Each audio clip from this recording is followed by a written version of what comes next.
ప్రజాస్వామ్యబద్ధంగా పనిచేసే పార్టీల మీద నిషేధం. ఓటర్లు ఎవరో తెలియదు, పోటీ చేసే పార్టీలతో సంబంధం లేదు. కానీ ఎన్నికలైతే జరుగుతున్నాయి. సైనిక జుంటా పాలనలోని మయన్మార్ తీరు ఇది. 6 ఏళ్ల క్రితం ఎన్నికల్లో విజయం సాధించిన ఆంగ్ సాన్ సూకీని గృహ నిర్బంధంలో ఉంచి ఆమె పార్టీని, ప్రభుత్వాన్ని రద్దు చేసిన సైనిక పాలకులు ఎన్నికలు జరుపుతున్నారు.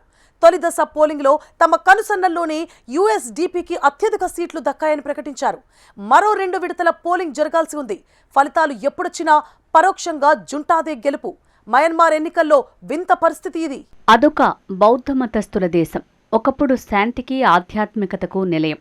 అందమైన బౌద్ధ ఆరామాలు, పగోడాలతో ఆకట్టుకుంటుంది.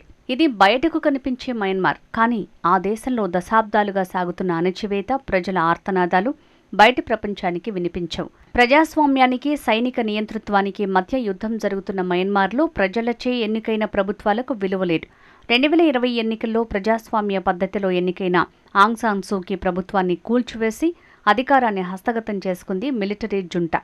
ఆమెను నిర్బంధంలో పెట్టి అవినీతి కేసులు మోపింది. ఏళ్ల తరబడి మగ్గిపోయేలా శిక్షలు విధించింది. అప్పటి నుంచి ప్రజాస్వామ్యాన్ని పునరుద్ధరించాలని పోరాటం సాగుతూనే ఉంది. జుంటా అరాచకాలకు వేలాది మంది మృతి చెందారు. లక్షలాదిగా నిరాశ్రయులయ్యారు. అయితే బయటి ప్రపంచ దేశాల నుంచి వస్తున్న ఒత్తిడితో ఎన్నికలు నిర్వహించక తప్పని పరిస్థితి ఏర్పడటంతో అందుకు పూనుకుంది జుంటా ప్రభుత్వం. ప్రస్తుతం మయన్మార్ పార్లమెంటుకు ఎన్నికలు జరుగుతున్నాయి. 3 దశల్లో పోలింగ్ నిర్వహిస్తున్నారు. ఇప్పటికే మొదటి దశ పోలింగ్ పూర్తయింది. జనవరి 11, 28 తేదీల్లో మరో 2 దశల పోలింగ్ జరగాల్సి ఉంది. ఎన్నికల బరిలో 57 పార్టీలు ఉన్నాయి. ఇందులో 6 ప్రధాన పార్టీలు.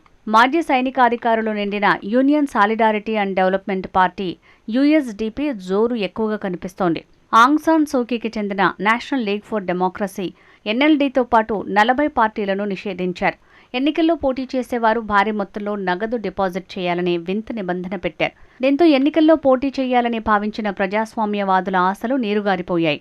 కాగా మొదటి విడత పోలింగ్లో జుంటా కనుసన్నల్లోని యూఎస్డీపీకి అత్యధిక సీట్లు దక్కాయి. దీంతో మిగతా 2 విడతల పోలింగ్ పరిస్థితి ఏంటో ఊహించుకోవచ్చు. ఎన్నికల ఫలితాలు ఎప్పుడు ప్రకటించినా అధికారం మాత్రం జుంటా చేతిలోనే ఉంటుందనేది నిజం.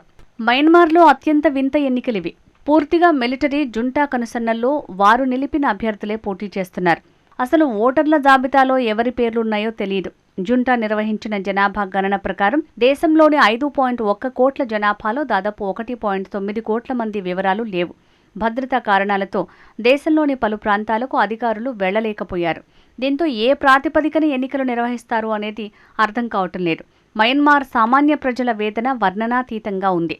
మాకు ఓటు వేసే హక్కు కావాలి, అయితే అది మా గొంతు మీద కత్తిపెట్టి అడిగేదిగా కాకూడదు అని వారంటున్నారు. భయం నీడన జరిగే ఏ ఎన్నికలైనా ప్రజాస్వామ్యాన్ని ప్రతిబింబించలేవు.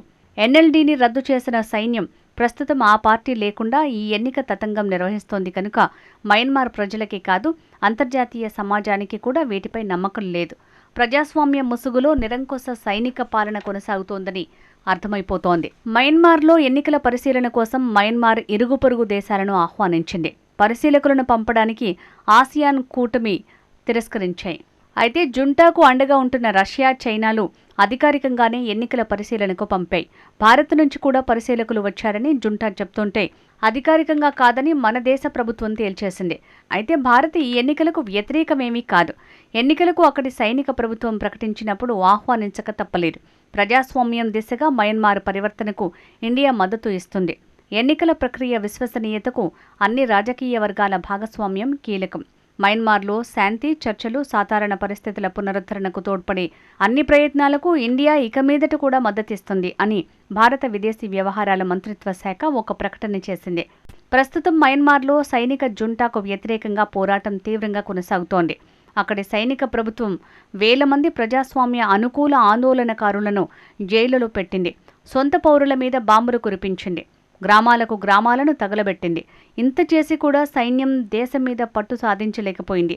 అనేక ప్రాంతాల్లో ప్రజాస్వామ్య అనుకూల పౌర సేనలు, సాయుధ పోరాట సంస్థలు సైనికులతో పోరు సలుపుతున్నాయి.